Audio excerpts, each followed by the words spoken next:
Shalom. First and foremost, I want to give all praises, honor, and glory to Yahweh, Bahasham, Yahweh Shai, Bahasham, Racha Kodesh. Double honors to the elders and the apostles of Great Millstone, and peace and blessings to the elect. And I just finished reading this fairly interesting article as you have some backlash in response to the situation with Trump, the court outcome, and a lot of people, mainly the Republican side, are pretty much ready to take action against this.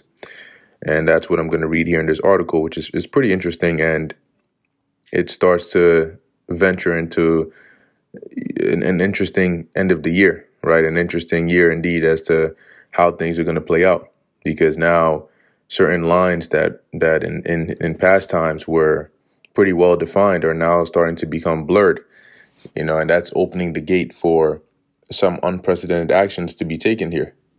So this is from zerohedge.com. The headline reads, Republicans vow to scorch the earth after Trump conviction. Spurred by the volcanic temper of their base, Republicans are now preparing to scorch the earth in the wake of former President Donald Trump's conviction, potentially setting off a chain reaction that could fundamentally alter the American political system entirely. Right, so now we're at the time where, they could very well, make certain moves or certain decisions that already take this this free-for-all system, as it already is, a step further. Okay, it says here, no one knows exactly how far they will go in their response. What is clear is that conservatives have no patience for President Biden's argument Friday morning that justice was served in Manhattan, that the quote-unquote American, or that quote-unquote the American principle that no one is above the law was reaffirmed. They see the conviction instead as unprecedented lawfare meant to interfere with the coming election, and some say an unprecedented response is now in order. And that's the part right there. When you start talking about unprecedented responses and unprecedented situations, you're talking about escalation in matters that can take a turn very, very quickly, because now, say for a period of time, the different, whether it's Democrats or Republicans, it's all a show on the surface level anyway. But say for years they've been operating a certain kind of way. There are just certain things that they don't do, or they do. Now, when they start talking about taking unprecedented actions, this leads to almost like opening up a can of worms, right? Because how far can this go? And people are more on edge now because this is very close to the election.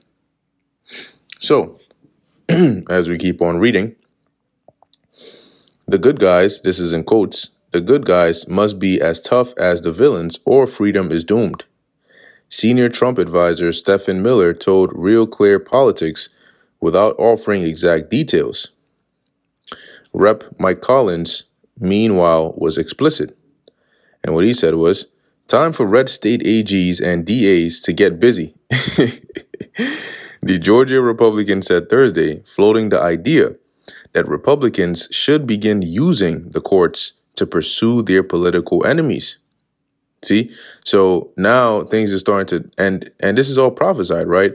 Eventually, this could very well lead to cases of civil unrest. But we know that this is definitely a symptom of a further problem, which is this kingdom being divided. And the scriptures tell you that a kingdom divided against itself cannot stand. It's even in Isaiah 14, or actually Isaiah the 19th chapter, right, that the Lord said, let's just get that real quick. Isaiah chapter 19, which this chapter is a prophetic chapter, though it refers to Egypt and Assyria and all of these are, it's prophetically, when it mentions Egypt, referring to America. So that would mean by sense of reasoning that when it mentions the Egyptians here, at least in verse 2, it's referring to the modern day Americans, so-called Americans. So this is Isaiah 19, verse 2. And I will set the Egyptians against the Egyptians, and they shall fight everyone against his brother, and everyone against his neighbor, city against city, and kingdom against kingdom. So it's and you see in the relationship between what used to be called the United States of America being shattered, and eventually it's gonna cause a ripple or a divide so deep that is gonna lead to that infighting, and then at that point, it only escalates from there. But let's keep on reading. So it says here, Hillary Clinton's campaign-funded Steele dossier is a good start, Collins continued, referencing how the former Secretary of State's presidential campaign misreported their spending on the infamous opposition research document. Clinton was later fined $11,000 by the Federal Election Commission. No criminal charges were brought. So now they're basically saying, look, go and start finding things on these people and start bringing them up on it. Since they want to go and bring up things on Trump, you basically go and find things on them. The statute of limitations expired, but I'm told that's not a thing anymore, Collins said. Republicans on Capitol Hill are preparing a more traditional counteroffensive, one with established parliamentary rules. Led by Utah Senator Mike Lee, 8 Republicans have vowed to oppose all major legislation not directly relevant to the safety of the American people. You hear that?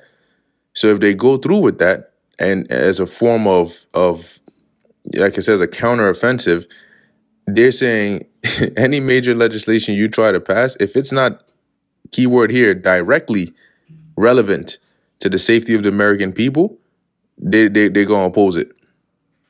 It says, and blockade all judicial nominees in protest of Trump's conviction.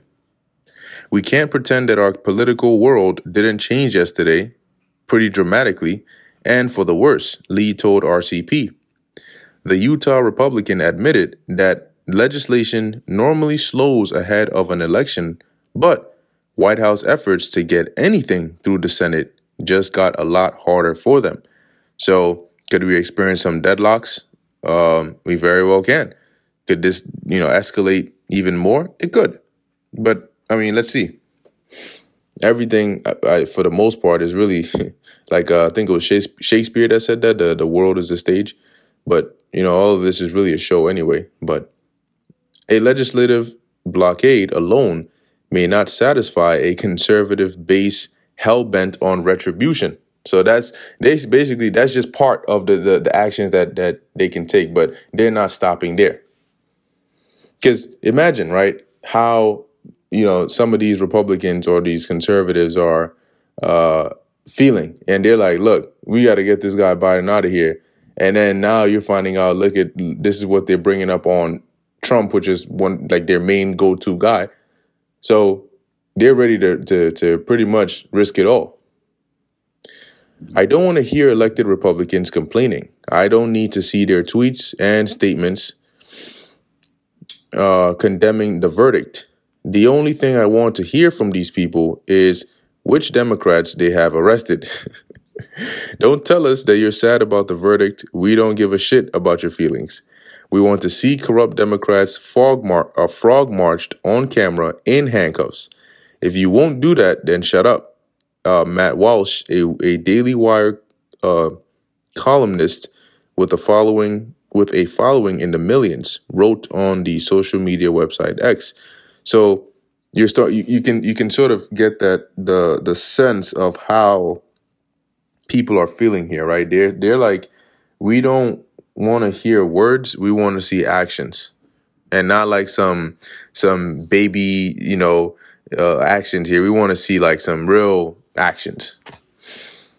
Replied conservative influencer Chaya Raishik, exactly. Where's the list? Here's a start.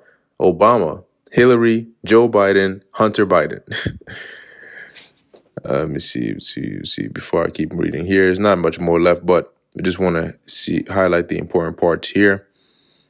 All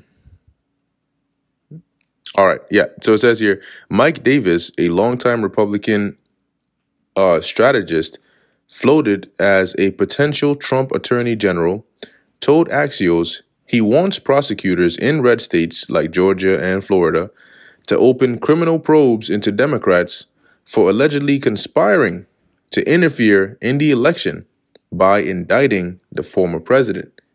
So there's another angle that they at least is mentioned here, right? For his part, Lee stopped short of endorsing those efforts. Yeah, because he knows where they could take it. It says here he likened it to some campaigns on the left to pack the Supreme Court, an initiative he has long opposed, warning that it would lead to lawlessness and politicization.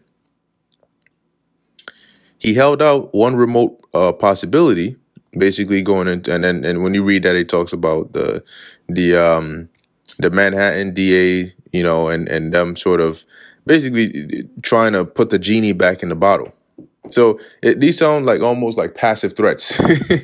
Okay, like you're on a time limit or a time crunch to try and fix this, because if not, they can't guarantee just how bad things can go, how high they're willing to escalate these things.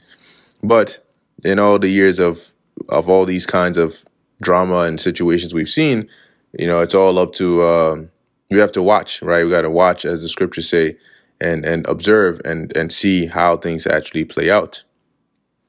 And let's see, yeah, and I think that's mainly about it here, right? But the point of this is, over the years, yes, there's always been this back and forth between different supporters and all of that, but we know that according to prophecy, it's gonna culminate to a point where now you actually have civil unrest. Now you actually have people of one side fighting against people of another.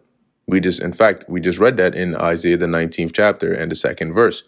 So as you start to see these kinds of situations, these catalysts that can propel society, especially America, into that state, it's good to pay attention, okay? Because you could very well be seeing the entrance into some of these prophecies, like even 2nd Ezra 15, right? And that's why the scriptures talk about watching as well as praying, because we're living in these times where it's not going to be much longer before these prophecies start taking a strong grip on this place.